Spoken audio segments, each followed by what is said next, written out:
कृष्ण परम भगवान है श्री कृष्ण। भगवान को प्रसन्न करना थोड़ा मुश्किल हो सकता है, लेकिन अगर उनके भक्त को सेवा के माध्यम से प्रसन्न कर लिया जाए तो फिर भगवान अत्यंत सरलता से वश हो जाते हैं। और इसका उदाहरण है तुलसी महारानी की सेवा पूजा द्वारा। भगवान स्वयं इस बात की पुष्टि करते हुए कहते हैं कि मैं अपने भक्तों के वश में हूँ। तो अगर भगवान को वश में करना है तो सबसे पहले उनके भक्तों की सेवा करके उन्हें प्रसन्न करना होगा। और जब बात आए उनके शुद्ध भक्तों की तो उसमें तुलसी देवी को हम कैसे भूल सकते हैं। और इसी कारण से इस कार्तिक मास में तुलसी देवी की पूजा आराधना अर्चना करके हम भगवान श्री हरि को प्रत्यक्ष रूप से प्रसन्न कर सकते हैं। और यही कारण है कि इस समय हम कार्तिक महात्म्य श्रृंखला में तुलसी महारानी की विशेष महत्व कथाओं का श्रवण कर रहे हैं। तो चलिए हमारी इसी कथा श्रृंखला को आगे बढ़ाते हुए सुनते हैं आज की तुलसी महारानी के महात्म्य की विशेष कथा। इस्कॉन के संस्थापक आचार्य एसी भक्ति वेदांत स्वामी श्रील प्रभुपाद जी, उन्होंने 70 वर्ष की आयु में अमेरिका जैसे विदेश में जाकर कृष्ण भावनामृत की एक अखंड ज्योत जलाई। और उस ज्योत के प्रकाश में उनके पास अनेक शिष्य समुदाय उपस्थित हुए। और उन शिष्य समुदायों में से एक थे श्रील गौर गोविंद स्वामी महाराज। एक समय श्रील गौर गोविंद स्वामी महाराज ने बताया कि श्री चैतन्य महाप्रभु ने कहा है कि मैं युग धर्म नाम संकीर्तन का स्वयं उद्घाटन करूंगा। मैं प्रेममयी भक्ति के चारों रसों को आत्मसात करते हुए इस विश्व को भाव आवेश में नृत्य करवाऊंगा। अब देखिए, इस गौर लीला में यानी कि जब भगवान श्री चैतन्य महाप्रभु बनकर आते हैं तो उसमें उन्होंने शांत रस को अलग कर दिया था। वे कहते हैं कि मैं स्वयं इस धरातल पर जाऊंगा और इन 4 रसों को प्रदान करूंगा और संपूर्ण विश्व को हरि नाम की लहरों पर नचाऊंगा। और ये 4 रस कौन से थे? तो ये 4 रस थे दास्य रस, साख्य रस, वात्सल्य और माधुर्य रस। हालांकि इन सभी रसों की अपनी अपनी श्रेष्ठता और महत्ता है, लेकिन फिर भी इन सभी के अंदर माधुर्य रस सर्वश्रेष्ठ है। उसके अंदर सारे रस सम्मिलित हो जाते हैं। प्रत्येक रस अगले रस से अधिक श्रेष्ठ है। प्रथम है दास्य रस, उसके बाद आता है सख्य रस। सख्य रस के अंदर दास्य रस अपने आप सम्मिलित हो जाता है। उसके बाद आता है वात्सल्य रस और वात्सल्य में दास्य और सख्य दोनों ही मिल जाते हैं। और इन सबसे ऊपर है माधुर्य रस, क्योंकि माधुर्य रस में सभी बाकी के रस सम्मिलित हो जाते हैं। वही सर्वोपरि रस है और वही लक्ष्य है। भगवान के साथ हमारा एक ही संबंध है और वो है नित्य संबंध, चाहे वो किसी भी रस में हो, दास्य में हो, सख्य में हो या फिर वात्सल्य में। हो सकता है कि वो माधुर्य में ना भी हो, लेकिन हमारी इच्छा और आकांक्षा ऐसी होनी चाहिए कि आखिरी रस यानी कि अंतिम रस माधुर्य को हम कैसे प्राप्त कर पाए। और इसी वजह से हम तुलसी देवी की पूजा आराधना करते हैं, ताकि माधुर्य रस के नाम पर वर्तमान समय में जो प्रपंच चल रहा है, जो मानसिक मनोभाव और अपने तथाकथित मन घड़न तरीके से भगवान के साथ अपने संबंध जोड़ने की बातें की जाती हैं, ऐसे भावुक लोगों से हम बच सके। और जो शास्त्रों से प्रमाणित नहीं है, जो गुरु के निर्देशन में नहीं है, ऐसे कार्य हम कदापि ना करें। तो इन सभी भावुकताओं से बचने के लिए हमें तुलसी महारानी की शरण ग्रहण करनी चाहिए। एक समय श्रील गौर गोविंद स्वामी महाराज के एक शिष्य ने उनसे पूछा कि महाराज, लोगों की ये गलत धारणा है कि ये जो तुलसी आरती हम प्रतिदिन गा रहे हैं वो सिर्फ स्त्रियों के लिए है, क्योंकि उसमें दासी शब्द का प्रयोग किया गया है। तो इसके उत्तर में महाराज जी ने कहा, नहीं, ये सत्य नहीं है। जीव मात्र प्रकृति है, यानी कि स्त्री के समान। पुरुष तो मात्र एक है और वो है श्री कृष्ण। कृष्ण ही एकमात्र पुरुष है, बाकी सभी स्त्री के समान है, यानी कि वे प्रकृति हैं। और प्रकृति का अर्थ है स्त्रीलिंग, वो पुल्लिंग नहीं हो सकता। तुम प्रकृति हो, इसलिए तुम स्त्री के समान ही हो, तुम पुरुष के समान नहीं हो, क्योंकि पुरुष तो मात्र कृष्ण ही है। और यही हमारा वास्तविक तत्व है। केवल भोक्ता वे ही हैं। पुरुष जो है वो भोक्ता होता है और स्त्री को भोगा जाएगा। तुम भोक्ता नहीं बन सकते। इसलिए इस विश्व में दिखने वाले सभी पुरुष भी वास्तव में प्रकृति के स्वरूप स्त्री स्वरूप हैं। और इसीलिए हम बारंबार कहते हैं कि हम भोक्ता नहीं हैं, केवल एक ही भोक्ता है और वो है कृष्ण। और तभी भगवान श्री कृष्ण भगवत गीता के 9वें अध्याय के 24वें श्लोक में भी कहते हैं, अहम भोक्ता, यानी कि मैं भोगने वाला हूँ। लेकिन माया के संसर्ग में आकर कई बार लोग सोचने लगते हैं कि मैं स्वामी हूँ, मैं पुरुष हूँ, मैं भोक्ता हूँ। ये स्वाभाविक स्थिति है, बद्ध जीव ऐसे ही सोचते हैं क्योंकि वो माया से बंधे हुए हैं। जब हम तुलसी आरती गाते हैं तो हम उसमें भगवान की सेविका बनने की याचना करते हैं। चौथे श्लोक में हम ये भी बोलते हैं कि सेवा अधिकार दिए करो निज दासी, कृपया मुझे अपनी सेवा करने का और आपकी सेविका बनने का अधिकार दीजिए और तभी मैं व्रज के कुंजों में प्रवेश कर पाऊंगी, सेवा कर पाऊंगी, अन्यथा मैं प्रवेश करने का अधिकार नहीं प्राप्त कर सकता। और ये वस्तु अर्थात आखिरी माधुर्य रस को प्राप्त करने के लिए की गई प्रार्थना है। इस प्रकार सोचते हुए हम ये इच्छा प्रकट करते हैं कि यदि आप इसे पाने के योग्य हैं, यदि आप इतने जिज्ञासु हैं, इतने अधिक उत्सुक हैं, तो आपको सदैव प्रार्थना करते रहनी चाहिए कि हे तुलसी महारानी, हमें आपकी दासी बनने का अवसर प्रदान कीजिए।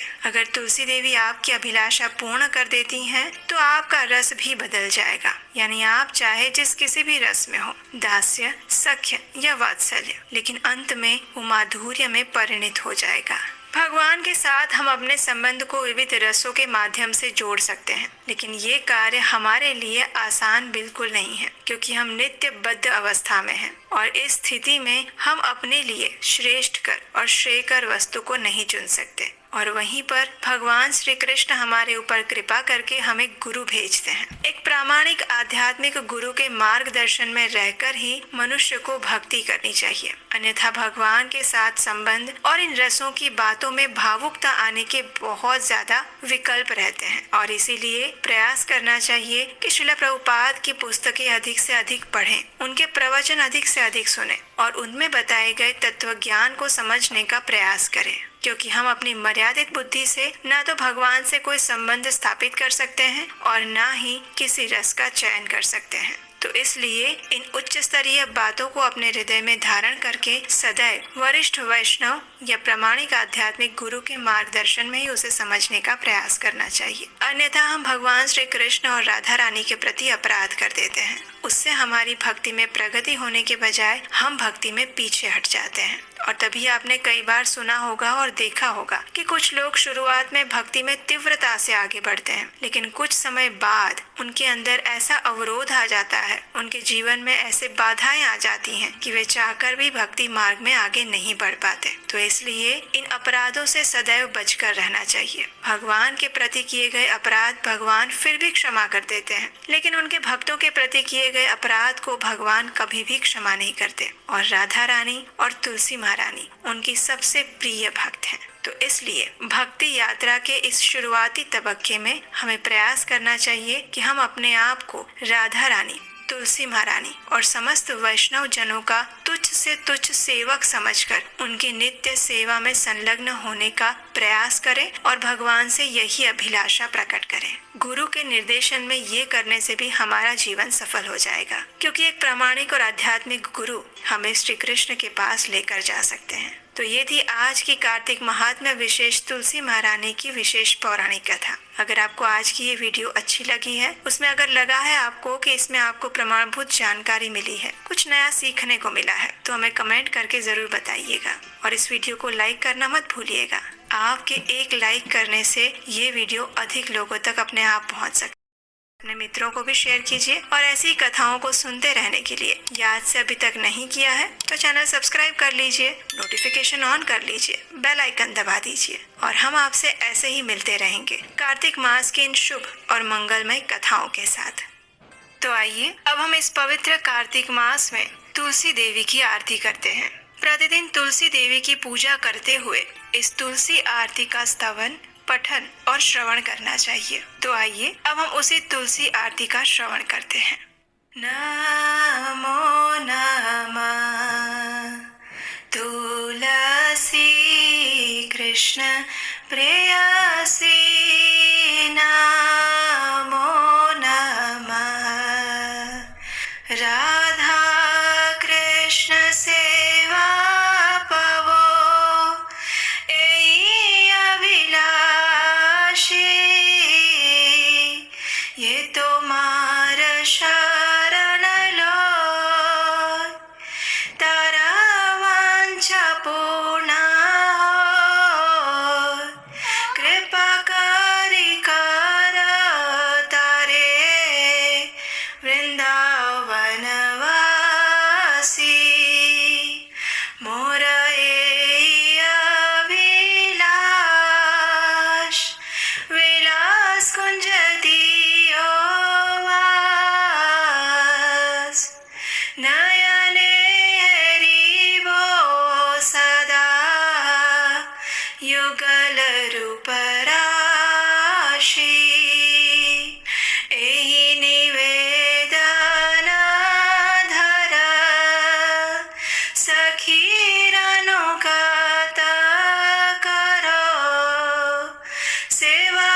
कृष्ण प्रेयसी नमो नमः। तुलसी कृष्ण प्रेयसी नमो नमः। आइए अब इस तुलसी आरती का अर्थ जानते हैं।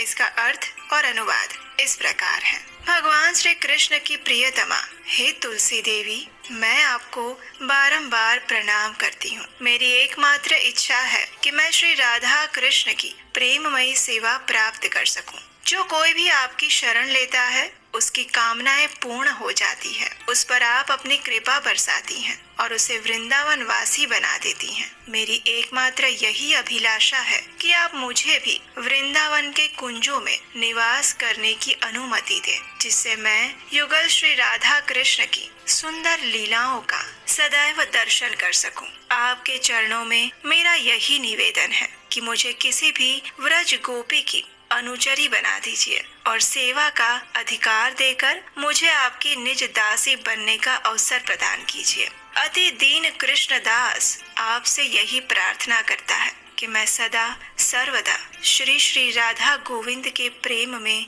डूबा रहूं। इस प्रकार तुलसी आरती करने के बाद अब समय है तुलसी देवी की प्रदक्षिणा करने का। और इस तुलसी देवी की प्रदक्षिणा करते समय आप इस मंत्र का उच्चारण कर सकते हैं। यानि कानि च पापानि ब्रह्महत्यादिकानि च तानि तानि प्राणशन्ति प्रदक्षिण पदे पदे। इसका अर्थ ये होता है कि जो भी व्यक्ति तुलसी महारानी की प्रदक्षिणा करता है तो उस प्रदक्षिणा के दौरान पद पद पर उसके समस्त ब्रह्म हत्यादि जैसे बड़े बड़े पापों का भी नाश हो जाता है। तो इस प्रकार इस कार्तिक मास में आप तुलसी पूजन और प्रदक्षिणा कर सकते हैं। चलिए अब हम इस पवित्र दामोदर मास यानी कार्तिक मास में तुलसी देवी के स्तोत्र का पाठ करते हैं, जिसकी रचना श्री पुंडरीक दास द्वारा की गई है। जगद्धात्री नमस्तुभ्यं विष्णोश्च प्रियवल्लभे यथा ब्रह्मादयो देवः सृष्टिस्थित्यन्तकारिणः। नमस्तुलसी कल्याणी नमो विष्णु प्रिये शुभे नमो मोक्षप्रदे देवी नमः सम्पत्प्रदायिके। तुलसी पातु मां नित्यं सर्वापदभ्योऽपि सर्वदा कीर्तितापि स्मृता वापि पवित्रति मानवम्। नमामि शिरसा देवीं तुलसीं विलसत्तनुं यां दृष्ट्वा पापिनो मर्त्या मुच्यन्ते सर्वकिल्बिषात्। तुलस्या रक्षितं सर्व जगत्ते तुच्चराचरं या विनिहन्ति पापानि दृष्ट्वा वा पापिभिर्नरैः। नमस्तुलस्य तीतराम्यस्यै बद्धवाञ्जलिं कलौ कलयन्ति सुखं सर्वं स्त्रियो वैश्यास्तथा परे। तुलस्या नापरं किञ्चित् दैवतं जगति तले यथा पवित्रितो लोको विष्णु संगेन वैष्णवः। तुलस्याः पल्लवं विष्णोः शिरस्यारोपितं कलौ आरोपयति सर्वाणि श्रेयांसि वरमस्तके। तुलस्यां सकला देवा वसन्ति सततं यतः अतस्तामर्चये लोके सर्वान् देवान् समर्चयन्। नमस्तुलसी सर्वज्ञे पुरुषोत्तमवल्लभे पाहि मां सर्वपापेभ्यः सर्वसम्पत्प्रदायिके। इति स्तोत्रं पुरा गीतं पुण्डरीकेण धीमता विष्णुमर्चयता नित्यं शोभनैस्तुलसीदलैः। तुलसी श्री महालक्ष्मी विद्या विद्या यशस्विनी धर्म्या धर्मानना देवी देवी देव मनः प्रिया लक्ष्मी प्रिय सखी देवी द्यौर्भूमिरचला चला षोडशैतानि नामानि तुलस्या कीर्तयन् नरः लभते सुतरां भक्तिम् अन्ते विष्णुपदं लभेत्। तुलसी भूर्महालक्ष्मीः पद्मिनी श्रीहरिप्रिया तुलसी श्री सखी शुभे पापहारिणि पुण्यदे नमस्ते नारद नूते नारायण मनः प्रिये। आइए अब इस तुलसी स्तोत्र का अनुवाद और भावार्थ समझते हैं। श्रीमती तुलसी देवी ब्रह्मांड की माता और भगवान विष्णु की परम प्रिय संगिनी है, जिनके कारण ब्रह्मा आदि देवता सृजन, पालन और संहार के कार्य संपन्न करते हैं। हे श्रीमती तुलसी देवी, मैं आपको दंडवत प्रणाम करता हूँ। आप सद्गुणी हैं, कल्याणकारी हैं और भगवान विष्णु को प्रिय है। आप धन, संपत्ति और मुक्ति प्रदान करने वाली हैं। श्रीमती तुलसी देवी प्रत्येक स्थिति में समस्त विपदाओं से निरंतर मेरी रक्षा करें। आपकी स्तुति और मात्र स्मरण करने से ही लोगों को पवित्र कर देता है। मैं श्रीमती तुलसी देवी को शीश झुकाकर प्रणाम करता हूँ, जिनका तेजवान और दमकदार रूप, जिसको देखकर पापी नश्वर मनुष्य समस्त दोषों से मुक्त हो जाते हैं। समस्त चर और अचर वस्तुओं सहित इस संपूर्ण जगत की श्रीमती तुलसी देवी रक्षा करती हैं, जिनके केवल दर्शन मात्र से ही पापी व्यक्तियों के पाप पूर्णतः नष्ट हो जाते हैं। हे श्रीमती तुलसी देवी, आपको सहस्र बार प्रणाम करता हूँ। आपको कलयुग में समस्त स्त्रियां, वैश्यगण और उनके समान अन्य लोग भी प्रसन्नता पूर्वक हाथ जोड़कर विनम्र प्रणाम करते हैं। इस पृथ्वी पर श्रीमती तुलसी देवी से अधिक दिव्य कुछ भी नहीं है, जिनके द्वारा ये जगत पवित्र हो जाता है, जैसे विष्णु और वैष्णव के संपर्क में आने से होता है। इस कलयुग में जब श्रीमती तुलसी देवी की अंकुरित कली भगवान विष्णु के शीश पर अर्पित की जाती है, तब ये उपासक के शीश पर समग्र आशीर्वाद प्राप्त होने के समान माना जाता है। श्रीमती तुलसी देवी में समस्त देवतागण हर समय वास करते हैं, इसलिए व्यक्ति को इस विश्व में उनकी आराधना करनी ही चाहिए और इस प्रकार से समस्त देवताओं की आराधना स्वतः ही हो जाती है। सर्वज्ञानी और परम पुरुष की अत्यंत प्रिय श्रीमती तुलसी देवी, मैं आपको दंडवत प्रणाम करता हूँ। आप संपूर्ण धन संपत्ति प्रदान करती हैं। कृपा करके मेरे समस्त पापों से मेरी रक्षा कीजिए। अतः ये प्रार्थना पहले के समय में बुद्धिमान पुंडरीक द्वारा गाई गई है। व्यक्ति को श्रीमती तुलसी देवी की सुंदर पत्तियों को नियमित रूप से अर्पित करते हुए सदैव ही भगवान विष्णु की आराधना करनी चाहिए। मनुष्य को श्रीमती तुलसी देवी के इन 16 नामों का उच्चारण करना चाहिए।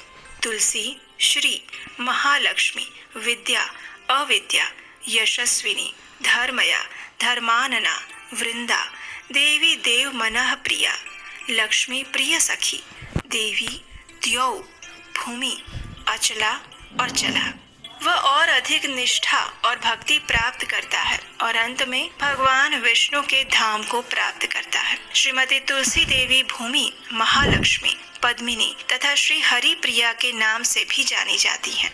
मैं श्रीमती तुलसी देवी को बारंबार दंडवत प्रणाम करता हूँ। आप श्रीमती लक्ष्मी देवी की अत्यंत प्रिय मित्र, शुभ चिंतक, पापों को हरने वाली, आध्यात्मिक गुणों को प्रदान करने वाली, नारद मुनि द्वारा प्रशंसनीय और भगवान श्री नारायण के मन की प्रिया हैं।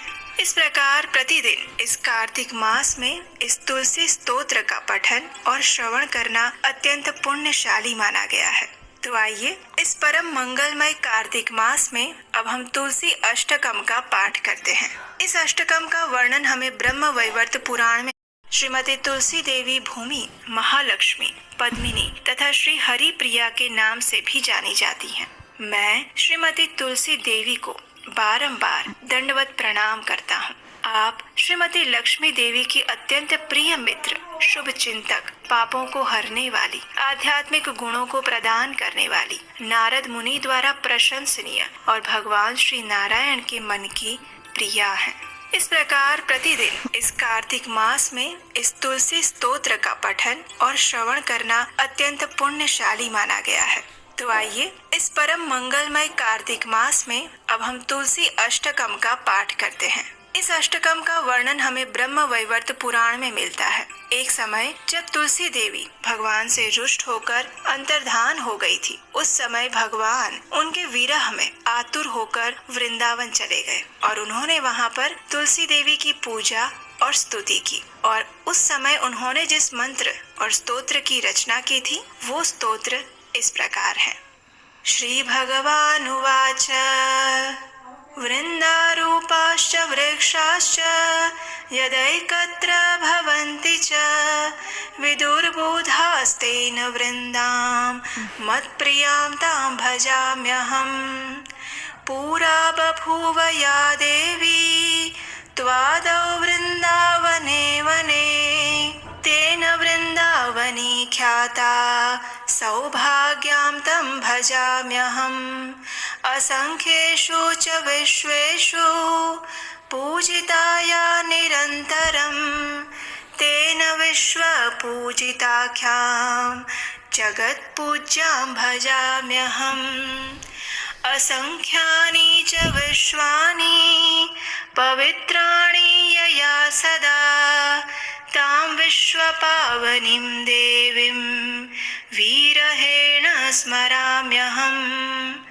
देवानतुष्टः पुष्पाणां समूहेन यया विना तां पुष्पसारां शुद्धां च द्रष्टुमिच्छामि शोकतः।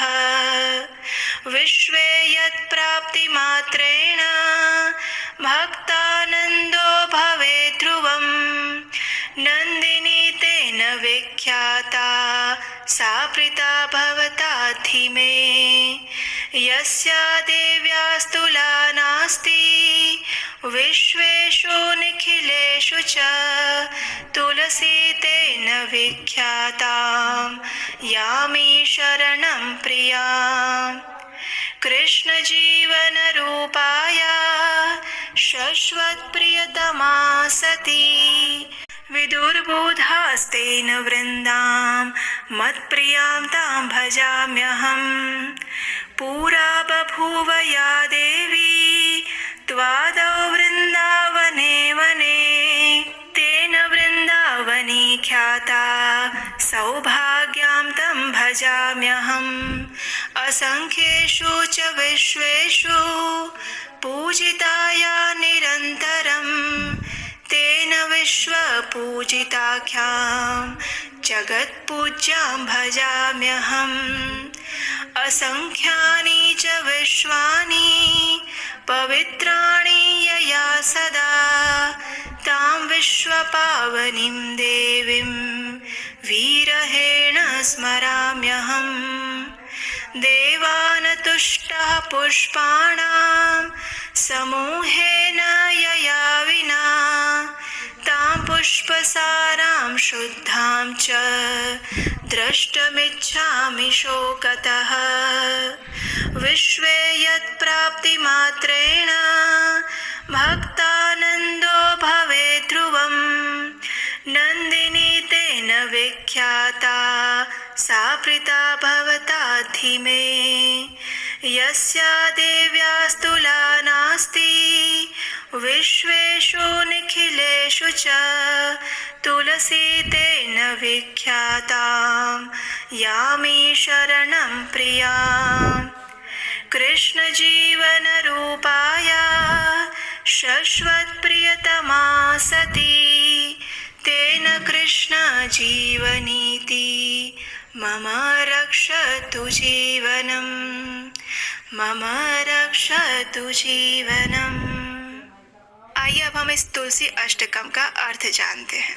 श्री भगवान ने कहा, जब वृंदा रूप वृक्ष एकत्र होते हैं तब वृक्ष समुदाय अथवा वन को बुद्धजन वृंदा कहते हैं। ऐसी वृंदा नाम से प्रसिद्ध अपनी प्रिया तुलसी की मैं उपासना करता हूँ, जो देवी प्राचीन काल में वृंदावन में प्रकट हुई थी, अतएव जिसे वृंदावनी कहते हैं। उस सौभाग्यवती देवी की मैं उपासना करता हूँ, जो असंख्य वृक्षों में निरंतर पूजा प्राप्त करती हैं। अतः जिनका नाम विश्व पूजिता पड़ा है, उस जगत पूज्या देवी की मैं उपासना करता हूँ। हे देवी, जिसने सदा अनंत विश्वों को पवित्र किया है, उस विश्व पावनी देवी का मैं विरह से आतुर होकर स्मरण करता हूँ, जिसके बिना अन्य पुष्प समूहों के अर्पण करने पर देवता प्रसन्न नहीं होते।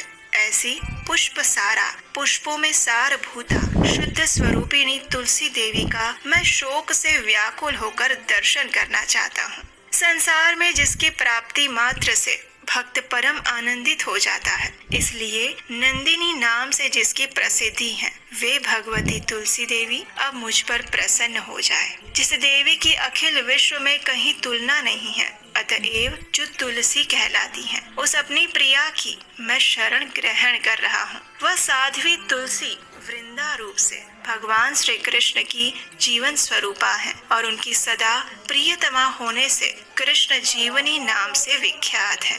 वो देवी तुलसी मेरे जीवन की रक्षा करे। इस अष्टकम की रचना स्वयं भगवान श्री कृष्ण द्वारा की गई है, तो इससे हम समझ सकते हैं कि ये कितना पुण्य प्रदायक और मंगलकारी है। और इस कार्तिक मास में इसका प्रतिदिन पठन या श्रवण करने से मनुष्य के पूर्व जन्मों के सभी पाप तो नष्ट हो ही जाते हैं, लेकिन उसे वृंदा देवी की विशेष कृपा प्राप्त होती है। और कहा जाता है कि भगवान के धाम यानी गोलोक वृंदावन में यदि प्रवेश करना है तो श्रीमती तुलसी देवी की आज्ञा के बिना वो संभव नहीं हो सकता। इसलिए श्रीमती तुलसी देवी की कृपा प्राप्त करने के लिए इस कार्तिक मास में प्रतिदिन इस अष्टकम पाठ का श्रवण या पठन करना चाहिए।